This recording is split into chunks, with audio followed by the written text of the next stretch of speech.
Hey there, welcome back. We're heading into November, and this month is shaping up to be one of the most uncertain and important moments Social Security has faced all year. Between the ongoing government shutdown, growing concerns about data security, and the delay of this year's cost of living adjustment announcement, millions of Americans are watching closely to see what happens next. So, if you receive Social Security benefits, whether that's retirement, SSDI, survivors, spousal, or SSI, or if you're living on a fixed income, there's a lot happening right now that could affect you directly. Payments are still being made on time, but behind the scenes, the system is under real pressure. And before we get into the details, I'd love to hear from you. What gives you the most peace of mind when it comes to Social Security? Knowing your money arrives on time or just having that steady support every month? Let me know in the comments. I always read your thoughts, and it's a great way to hear how others in this community are feeling. Now, let's start with the November 2025 payment schedule, since that's the main question on everyone's mind. If you receive SSI, your payment will actually arrive a little early this month on Friday, October 31st. That's because November 1st falls on a Saturday. So, payments go out on the last business day before. There will be no second SSI payment in November, since December's payment will arrive right on Monday, December 1st. If you receive both Social Security and SSI, or if you started collecting benefits before May 1997, your payment date is Monday, November 3rd. For everyone else, your payment depends on your birthday. If your birthday falls between the 1st and 10th, your payment will arrive on Wednesday, November 12th. If your birthday is between the 11th and 20th, your payment comes on Wednesday, November 19th. And if your birthday falls between the 21st and 31st, your deposit will arrive on Wednesday, November 26th, right before Thanksgiving. So, this month's Social Security payment dates are October 31st, November 3rd, November 12th, November 19th, and November 26th. You can expect deposits to appear around midnight Eastern Time, though the exact timing depends on your bank. For those using Direct Express cards, payments usually load the same day. Now, let's talk about what's happening behind the scenes, because November isn't business as usual. The federal government shutdown has now dragged on for weeks. And even though Social Security benefits are considered mandatory spending, which means they continue no matter what, the shutdown has still caused major slowdowns. Local SSA offices across the country have reduced hours or temporarily closed. That means longer wait times for people trying to fix errors, apply for new benefits, or appeal decisions. Offices in California, Texas, New York, and Pennsylvania are among those affected, with many shifting to phone-only service. Unfortunately, some callers report dropped connections or getting that "your call cannot be completed" message. For many older Americans, this has been stressful. Not everyone has internet access or knows how to navigate the online system. As one retiree from Houston put it, "We can't just click and fix things online." The Social Security Administration says it's prioritizing continuity of payments and essential services, but it's operating with limited staff and outdated infrastructure. Much of the system still runs on technology from the 1980s, and the strain is showing. And speaking of technology, the Doge controversy continues to make headlines. A former SSA data officer, Charles Voorhees, revealed that millions of Social Security records were transferred to a vulnerable cloud server under the direction of the Department of Government Efficiency, also known as Doge, led by Elon Musk's cost-cutting task force. The transfer reportedly included personal information like names, addresses, and Social Security numbers. SSA officials have denied that any breach occurred, insisting that the data remains secure. But whistleblowers inside the agency have suggested that oversight was minimal, and several warned that the move happened too quickly. Even though there's no confirmed leak, the situation has understandably shaken confidence, especially among seniors who depend on these systems to keep their identities safe. So, if you receive benefits, it's a good idea to monitor your account regularly and never click on unfamiliar links or respond to unexpected messages claiming to be from the SSA. And that leads right into another issue this month: scams targeting seniors. A new round of fake letters has been circulating, and they look incredibly official. Some even feature the U.S. Supreme Court seal falsely claiming that your Social Security number has been suspended due to criminal activity. The letters urge you to call a number or send payment to restore your benefits.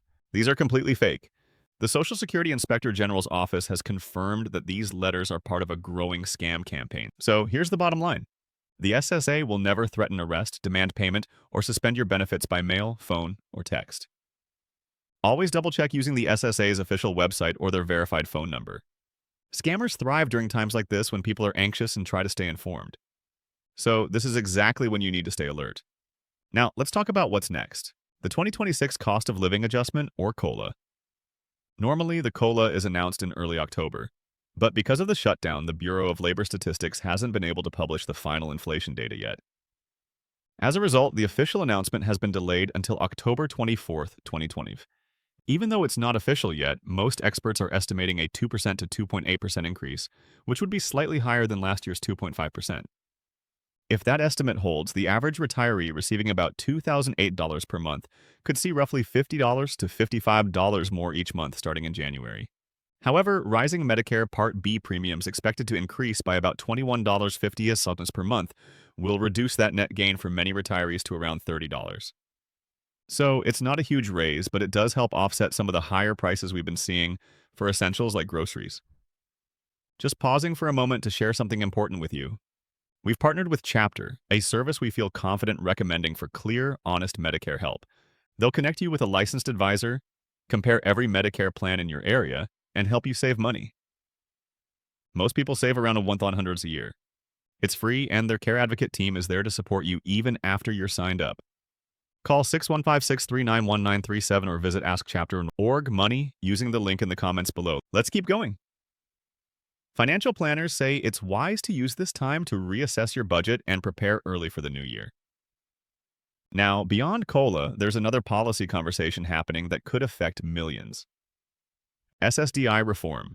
The Trump administration has proposed tightening eligibility for Social Security disability insurance, particularly for older applicants. Analysts estimate that approval rates could drop by up to 20% if the rule goes into effect. The change would give less weight to factors like age and past work experience, which critics say would hit blue-collar workers the hardest. Many could be forced to take early retirement instead, which would permanently reduce their monthly benefits by up to 30%. Supporters argue the change is about reducing fraud and keeping the program sustainable, while opponents warn it could leave thousands of people without essential support. And as these debates continue, the long-term solvency of Social Security remains a looming concern. According to the 2025 Trustees Report, the main retirement trust fund could run out by 2033. If nothing is done, benefits would automatically be reduced by about 20%. Now, that doesn't mean the program disappears. It just means Congress would need to act to avoid across-the-board cuts. Some lawmakers are suggesting raising the retirement age or increasing the income cap for taxable wages, which currently sits at 100. Others want to boost revenues by adjusting payroll tax rates on higher earners. Either way, these discussions will shape what Social Security looks like for future generations. So, what does all this mean for you this month? First, your November payments are secure and should arrive on schedule. Second, be cautious about scams and misinformation, especially with so many fake letters and calls circulating. And third, keep an eye out for the official COLA announcement later this month. It'll confirm what your 2026 increase will be. And if you've had trouble reaching your local office, remember that most basic services are still available online through My Social Security, where you can update your direct deposit information, request verification letters, and check your payment history. So yeah, this November might feel unpredictable, but your benefits are still being processed and protected. Understanding what's happening now helps you make smarter decisions later, and that's what really matters. Now, I'd love to hear from you. Do you feel confident that the system is still working the way it should? Or do you feel less trust in how Social Security is being managed right now? Share your thoughts in the comments below. Your stories and opinions help others feel less alone and more informed. And if this update helped you, give it a like so more people can see it. And make sure to subscribe for the next update. There's a lot more coming before the year ends, and I'll be right here walking through each change with you. Thanks so much for watching. Take care, stay alert, and I'll see you soon.